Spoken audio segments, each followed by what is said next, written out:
Oh, the decade of dramatized big houses,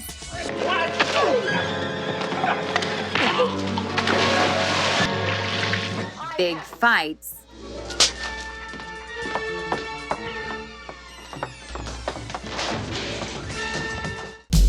and big hair. It seemed the bigger the scandal in the shows, miniseries, Which one of you bitches is my mother? and novels of the 80s, the bigger the fan base. I miss those types of sudsy, outrageous stories. And I think, they really have merit. Reviewers of Jamie Brenner's latest beach read, Blush, would agree. Some even saying its steamy encounters and dramatic confrontations are worthy of a Dynasty reboot.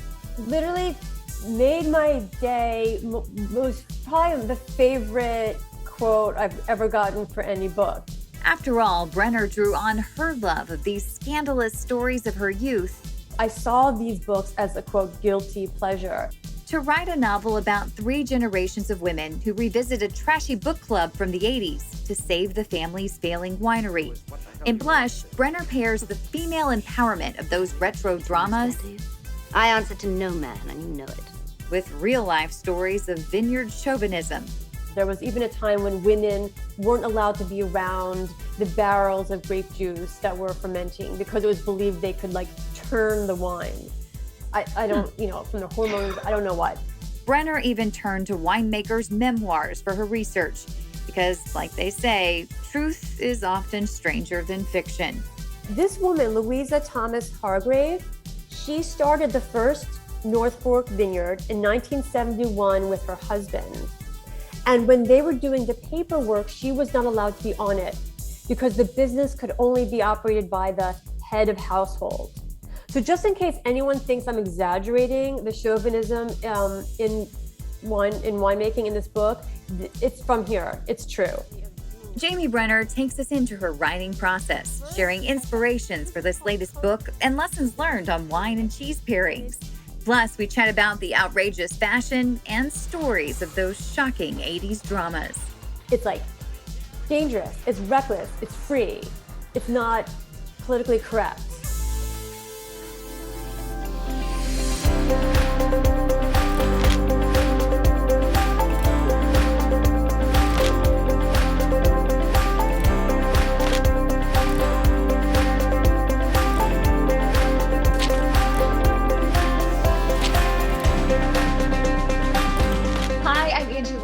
And this is First Person One-on-One. Today, Jamie Brenner is joining us. Welcome, Jamie. Hi, so excited to be here. Very excited, lots to talk about. Where are you? Where are you joining us from? Well, this is my office where all the magic happens. Yeah. Technically, I'm in Philadelphia after 25 years in New York. I did leave last spring. It was just the final. I was just I've had it. So Yeah. I'm in Philadelphia, my hometown, which has been very conducive to writing, actually. Lots of calm here. We're going to talk about Blush today, which is your 6th novel. It is so much fun to read. And it's about books and female empowerment and wine. Yes. So we thought, what better? I mean, when you read this book, you want to grab a glass of wine when you're reading it. So I thought when we're discussing it, we should have some wine too. Absolutely. Cheers. Cheers to It you. is summer. It's rosé season. It's day drinking season. It's everything we need right here. Okay, so tell me what you have. Okay, so I have to confess, I could not find the wine that I was really basing a lot of my research on because I'm in Philadelphia now. And this book is set on the North Fork of Long Island, which has had vineyards since 1971. So I just picked a pretty bottle of water because the bottles are it's half the fun. So this is called Côte de Rose. And it's a new to me, but for anyone who wants to drink the wine that I really researched, it's from Bedell Cellars. So I drank a lot of their rosé and a type of wine called Viognier, which is a very light, crisp white.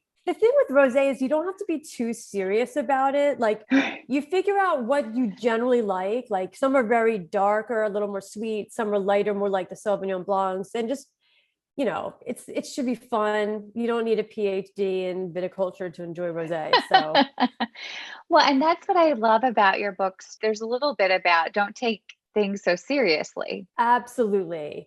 And that comes from, I think, being at a point where I was, raising a very serious intellectual daughter who's now 20, and who the heroine of the book, Leah, her daughter is an academic, very serious, reads Susan Sontag and Julia Kristeva, and everything is just so weighty.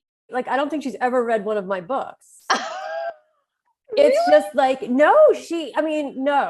Mm-mm.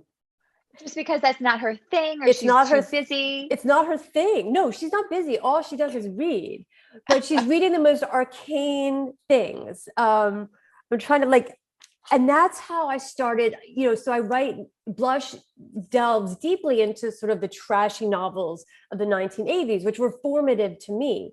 Whereas when she was, a girl, she was reading theory. And it just started me thinking, she's reading these books and getting a certain message from it about empowerment, Right. about being a woman, about forming opinions and being strong.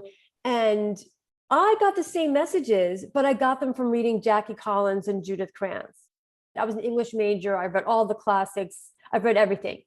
Chance has had probably the biggest impact on me, that and the Judith Krantz novel, Scruples, than anything.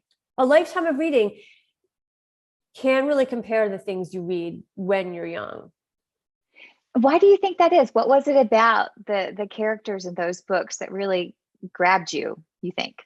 Well, I think growing up in the 70s and 80s, there was still very much a 1950s ethos that clung to at least the suburban environment I was in. So I didn't have anyone telling me you can do something, you can go out into the world, you can take a risk, you can have sex before marriage and actually like it, and not bring shame upon yourself. Like, I didn't hear anything like that. My mother told me things like, when you grow up and get married and your husband comes home from work, make sure you look presentable.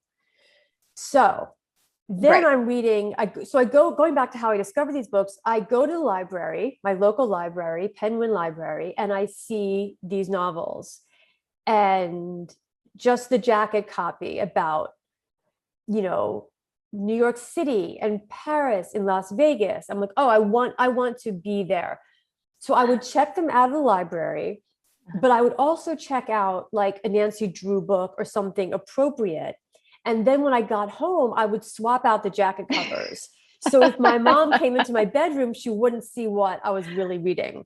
I love it. And I think the books were they were shocking, and scandalized me, but they opened my eyes in a way that nothing, there was no internet. It wasn't easy to see an alternate life to the one that was in front of you. So that was very, very valuable to me. So this book is very much an exploration of, where do we get our strength, motivation, community? The book really touches upon the point, where women gather, there is strength, there is power. And I'm not always, but in my 20s, I've had book club after book club.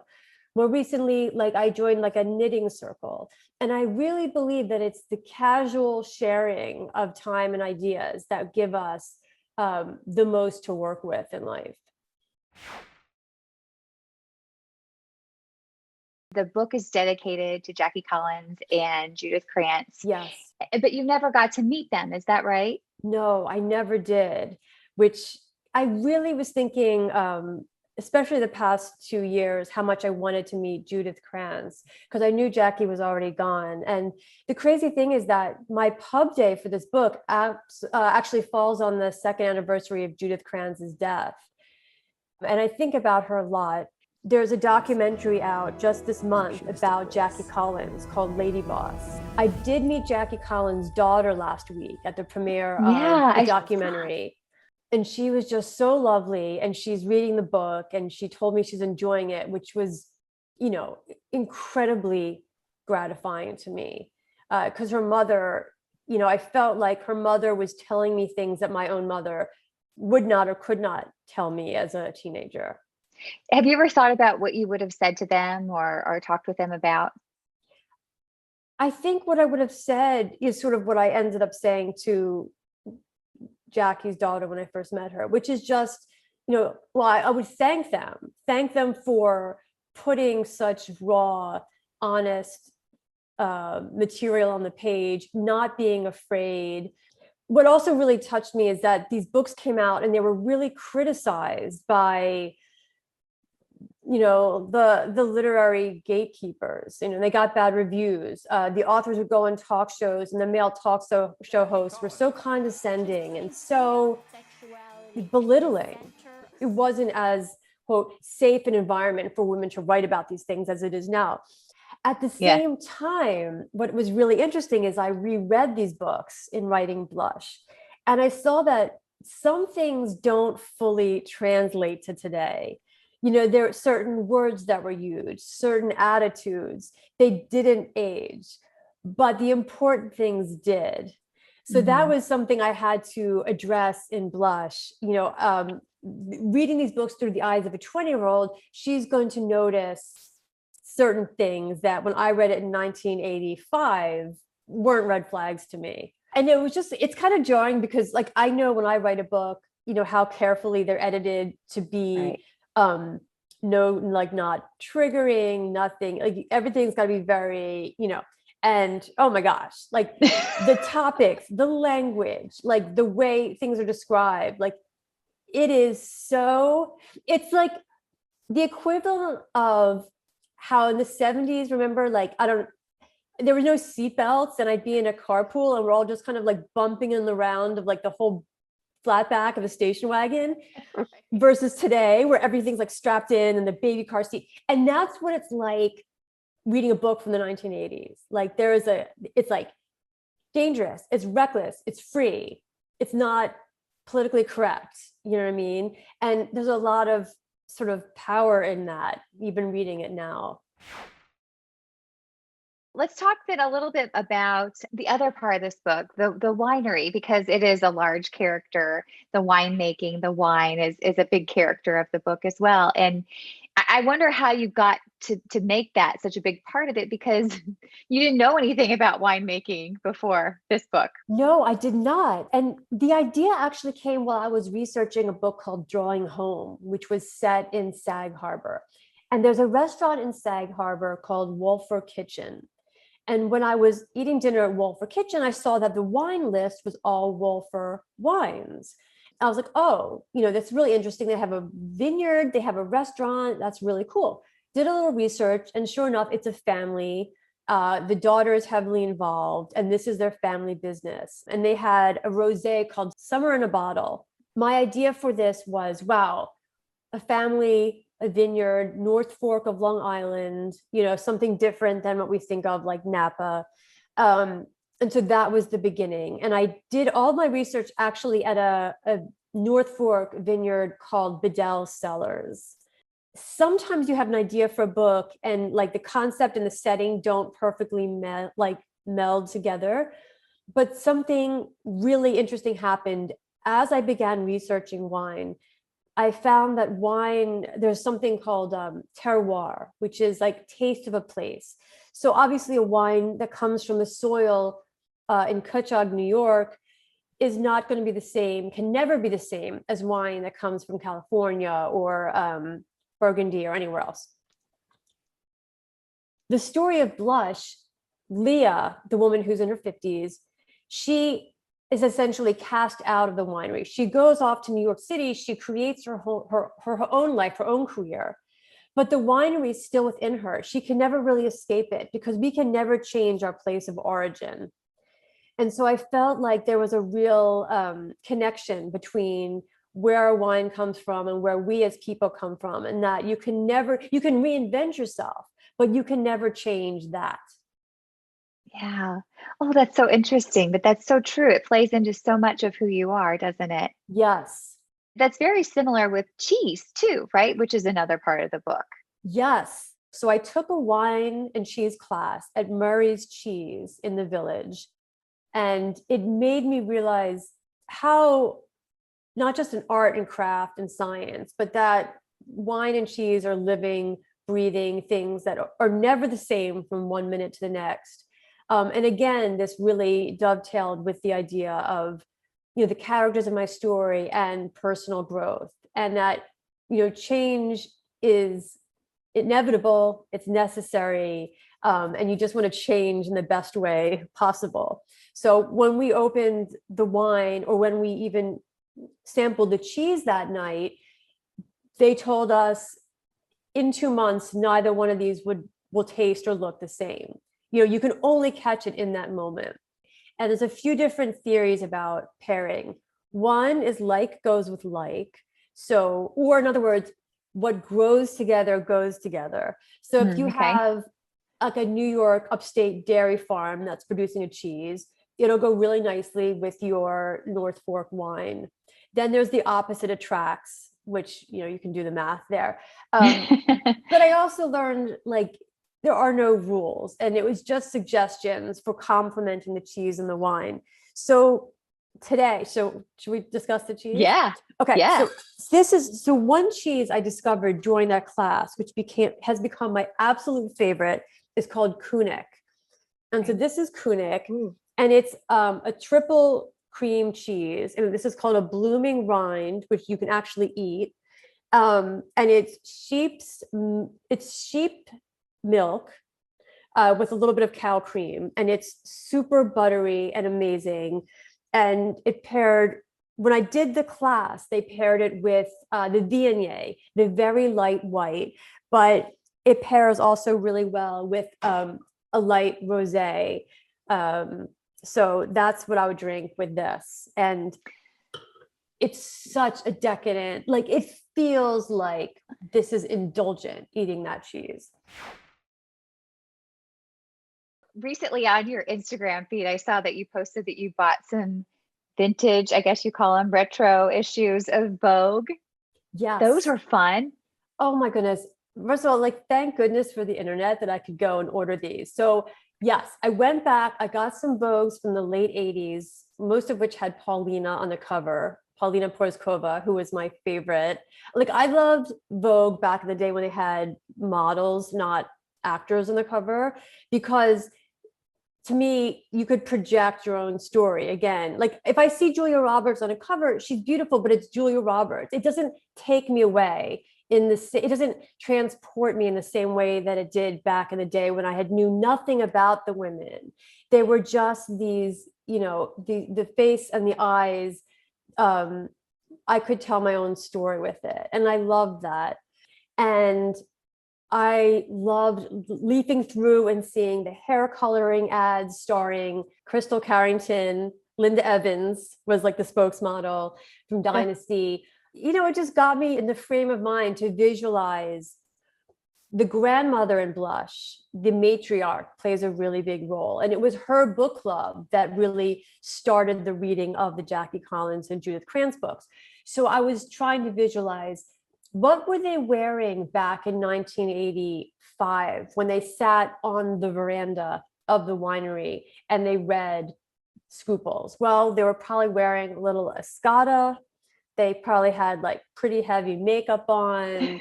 The hair was big, like, I wanted to see those ladies. And the Vogue reminded me of what, a well-to-do woman back in the 1980s how she would put herself together. Absolutely. And you kind of do that when you write books. You have these, do you call them mood boards? Is that what you call it? Yeah, I do. I have mood boards. One, I am often writing the book in the winter, but it's a summer book. So I might have photos of like the town I'm setting it in to remind me of like the headspace. But I also need to remember what the character looks like. So, because description is not something that comes naturally to me. I actually have to work really hard to describe what someone looks like when they're doing something. Like if I could write the book just like a script, all dialogue, that would be Right. like my favorite. But so when I'm beginning a book, and also I have to figure out the name. What does this character look like? Then I figure out the name, and I keep a picture of her on my board. So for Blush, I had the characters printed out. I had grapes on the vine, pictures of the vineyard, and I have that right in front of me. You've moved a couple places, so you don't have your mood board for this book anymore, but you have a new mood board that you've been looking at, right? I just handed in my novel for next summer, which is called Gilt, Gilt, and it's set. It's in a jewelry dynasty.